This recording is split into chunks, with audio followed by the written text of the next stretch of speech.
Alamin ang pinakabagong mga kaganapan sa Far East Broadcasting Company Philippines sa pagpapahayag ng mabuting balita ni Hesukristo sa pamamagitan ng radyo, internet at iba pang makabuluhang gawa. Narito si Dan Andrew Cura para sa The President's Report. Huling linggo na po ng Hulyo, kaya naman huwag po nating kalimutang magpasalamat sa Panginoon sa lahat po ng ating naabot sa unang bahagi ng taong 2022. Kung ikaw ay nakikinig sa radyo o pinapanood mo ito sa Facebook, abay natutuwa akong makasama ka sa ating programa ngayon. Ang Far East Broadcasting Company Philippines ay matatawag na isang ministeryo sa radyo.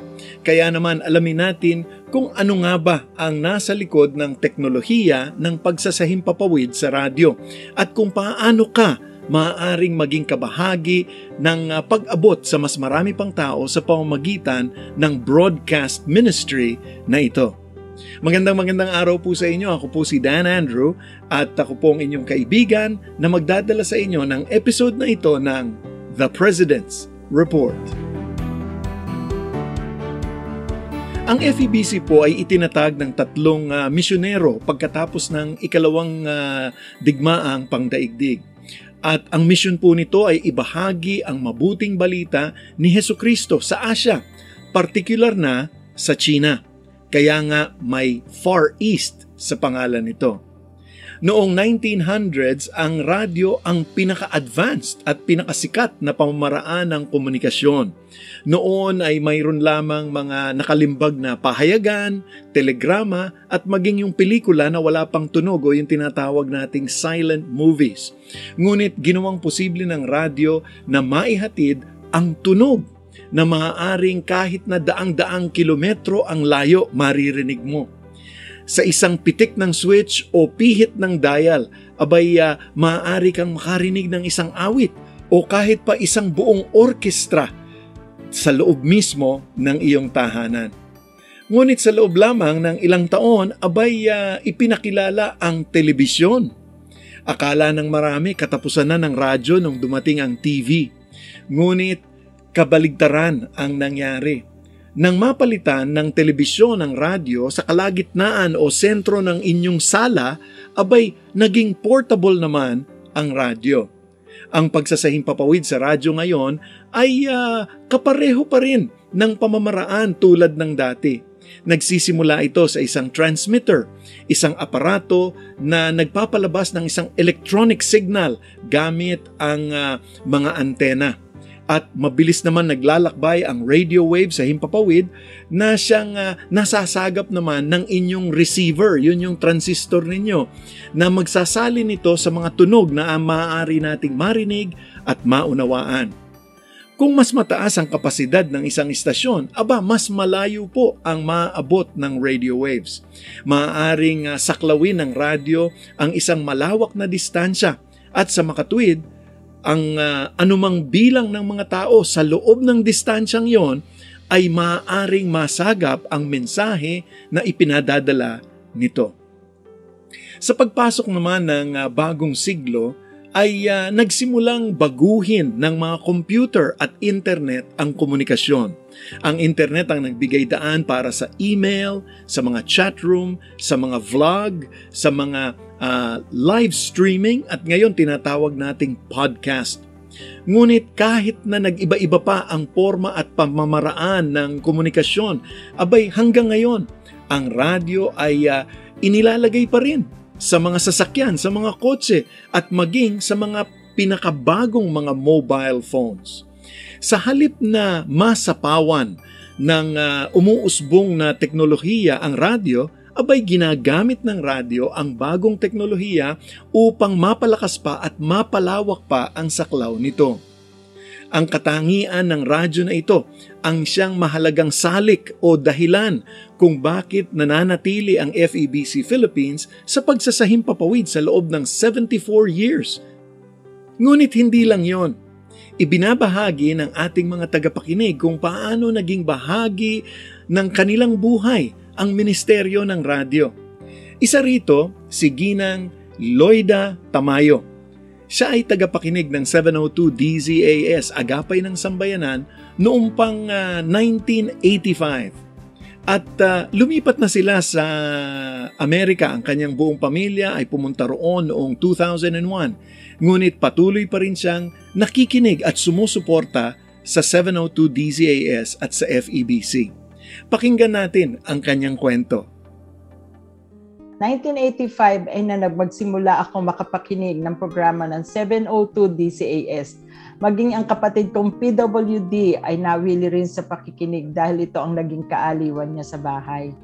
Mas naging tutok ang aking pakikinig nang ako ay makapag-asawa.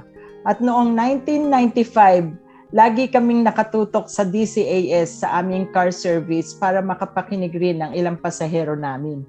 2001 nang kami ay pumunta ng Amerika. Kaya nahinto ang aking pakikinig. Isa sa lagi naming panalangin mag-asawa ay ang pagkakaroon ng supling. Ilang taong kaming nagbuno sa panalangin at lahat ng halos ng paraan ay sinubukan namin. Sa pakikinig ko sa DZAS, mas lumalim ang kapit ko sa Diyos, lalo na nalalaman kong may mabuting regalo niya ay dumarating sa takdang panahon. Sa hindi inaasahang araw, nalaman kong ako pala ay 6 na buwan nang nagbubuntis. Labis ang pasasalamat ko sa Diyos sa napakagandang regalo na hinihintay namin sa loob ng 13 taon. 2020, dumating ang pandemya. May isang kaibigan na nakapagsabi sa akin na online na pala ang paborito kong istasyon.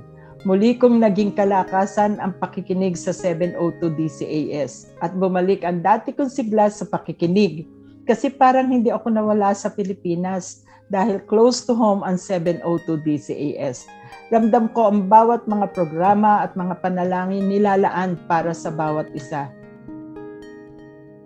Ibang-iba na nga ang komunikasyon ngayon kaysa sa dati.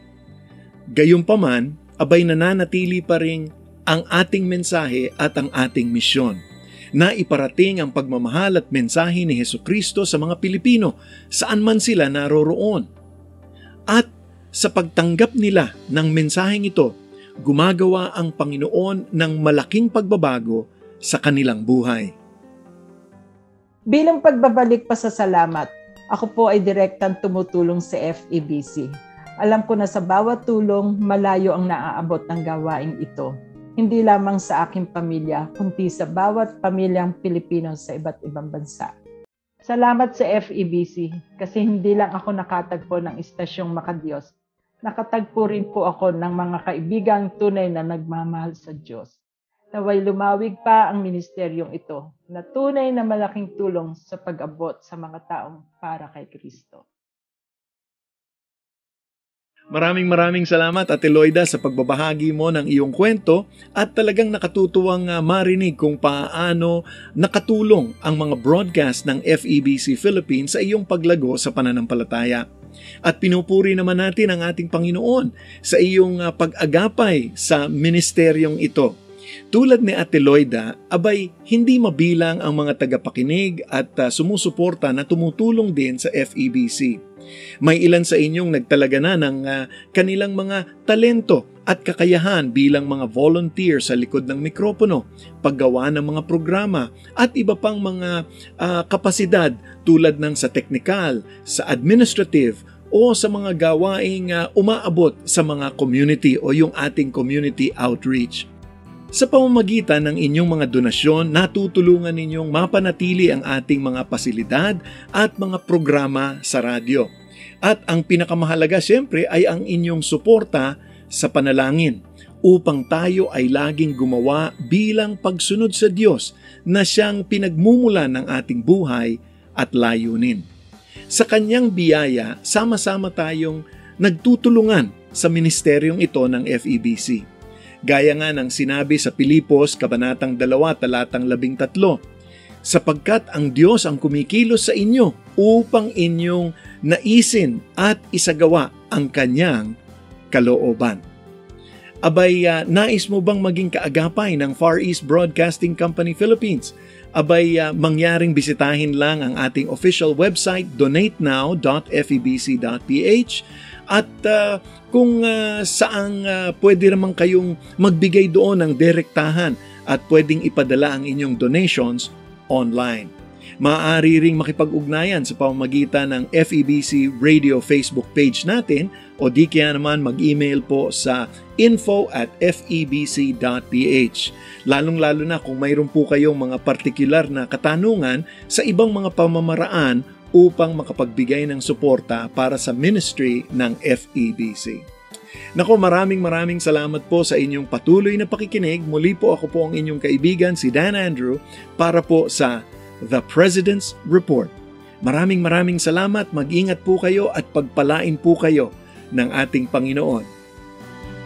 Inyong napakinggan ang The President's Report. Kung nais ninyong maging kabahagi ng gawain ng Far East Broadcasting Company Philippines, bisitahin ang aming website donatenow.febc.ph o mag-email sa info@febc.ph para sa inyong mga katanungan o mungkahi.